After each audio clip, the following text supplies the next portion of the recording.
Friends, quarterly result का season चालू हो चुका है और कई सारी कंपनियों ने क्वार्टरली रिजल्ट जारी भी कर दिए हैं। वैसे ही टाटा कंसल्टेंसी सर्विस का आज क्वार्टरली रिजल्ट आया है और बहुत बड़ा डिविडेंड अपने इन्वेस्टर्स को देने वाली है। उसके रिकॉर्ड डेट के बारे में बात करेंगे, डिविडेंड कैसे मिल रहा है उनके बारे में बात करेंगे। लेकिन इससे पहले हम सीधे चलते हैं इसके क्वार्टरली रिजल्ट पर और वहाँ से पहले क्वार्टरली रिजल्ट एनालाइज करते हैं। उसके बाद डिविडेंड आपको दिखाएंगे कि कितना डिविडेंड और कैसे मिल रहा है, क्योंकि डिविडेंड बहुत बड़ा है। सो फ्रेंड्स, फाइनली हम आ चुके हैं इसके क्वार्टरली रिजल्ट के ऊपर में। ये रिजल्ट आपके सामने में है और इसमें हम बात करेंगे कंसोलिडेटेड डाटा की। इसके अंदर दिए गए सारे नंबर्स आपको करोड़ में देखने को मिलेंगे। यहाँ पर आपको दिसंबर 2023 का डाटा देखने को मिलेगा और यहाँ पर दिसंबर 2022 का डाटा देखने को मिलेगा।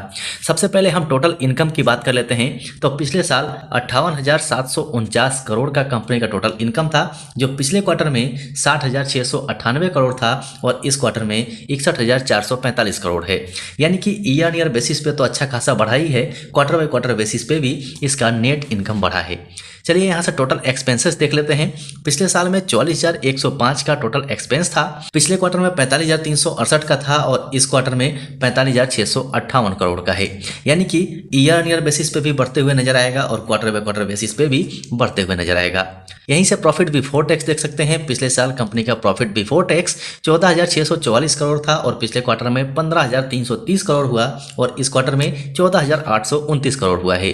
यानी कि अगर हम ईयर बेसिस पे देखें तो यहाँ पर बढ़त देखने को मिल रही है, लेकिन क्वार्टर बाय क्वार्टर देखेंगे तो थोड़ी सी गिरावट जरूर नजर आ रही है।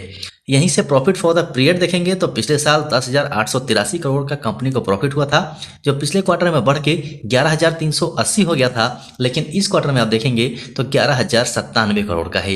यानी कि ईयर बेसिस पे तो बढ़ा है, लेकिन क्वार्टर बाय क्वार्टर बेसिस पे कम हुआ है। लेकिन इस रिजल्ट में जो अच्छी बात है, यहाँ पर आप देखेंगे तो टोटल अदर कॉम्प्रिहेंसिव इनकम है, उसके अंदर में ग्रोथ है। यानी कि पिछले साल 806 करोड़ का कंपनी को फायदा हुआ था और पिछले क्वार्टर में कंपनी माइनस में चली गई थी, जो 218 करोड़ था, लेकिन इस क्वार्टर में कंपनी ने फिर से रिकवर किया और 637 करोड़ कर लिया है। यानी कि ईयर बेसिस पे थोड़ा कम देखने को मिलेगा, लेकिन क्वार्टर बाय क्वार्टर बेसिस पे 100% रिकवरी दिखाई दे रही है। Total comprehensive income for the period आप देखेंगे तो यही देखने को मिल जाएगा। पिछले साल में 11,679 करोड़ का था, जो पिछले क्वार्टर में 11,162 करोड़ हुआ था और इस क्वार्टर में 11,734 करोड़ है। यानी कि ईयर बेसिस पे बढ़ा है, क्वार्टर बाय क्वार्टर बेसिस पे भी अच्छी खासी बढ़त है। यहीं से अगर हम कंपनी का डिविडेंड देखें तो पिछले साल में कंपनी ने 75 रुपए का डिविडेंड दिया था, पिछले क्वार्टर में 9 रुपए का डिविडेंड दिया था और इस क्वार्टर में 27 रुपए का डिविडेंड दे रहा है। यानी कि पिछले साल के मुकाबले इस साल का डिविडेंड कम है, लेकिन पिछले क्वार्टर के मुकाबले इस क्वार्टर इसका डिविडेंड ठीक ठाक है। यहीं से ईपीएस के अंदर भी आप देख सकते हैं अच्छी खासी रिकवरी देखने को नहीं मिलेगी। जो पिछले साल में था वो ये था 29.64 रुपए और पिछले क्वार्टर में 31 रुपए का हो गया था और इस क्वार्टर में 30.29 का है।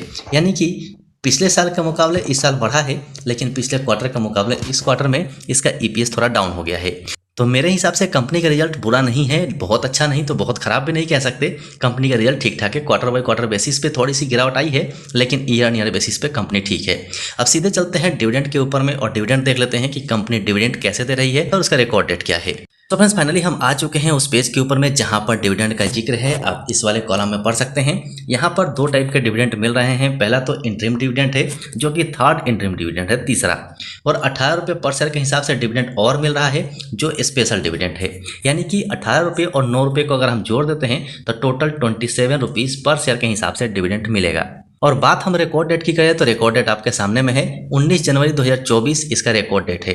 यानी कि आप 19 तारीख को याद रखिएगा, 19 तारीख बहुत इंपॉर्टेंट है। इससे पहले अगर आपके डीमैट खाते में इस कंपनी का शेयर होगा तो आप डिविडेंड के लिए एलिजिबल होंगे, अगर नहीं होगा तो आप नहीं होंगे। तो आप कंपनी को एनालाइज कर सकते हैं और अपनी होल्डिंग बनाना चाहते हैं तो 19 तारीख से पहले बना लीजिएगा, इससे आपको डिविडेंड का फायदा मिल जाएगा। सो फ्रेंड्स, ये रिजल्ट आप तक पहुंचाना था, इसलिए हमने वीडियो को रिकॉर्ड किया है। वीडियो पसंद आए तो लाइक कीजिएगा, क्योंकि आगे भी ऐसे रिजल्ट्स आप तक पहुंचते रहेंगे जिनका इम्पैक्ट शेयर के ऊपर में काफी ज्यादा पड़ता है।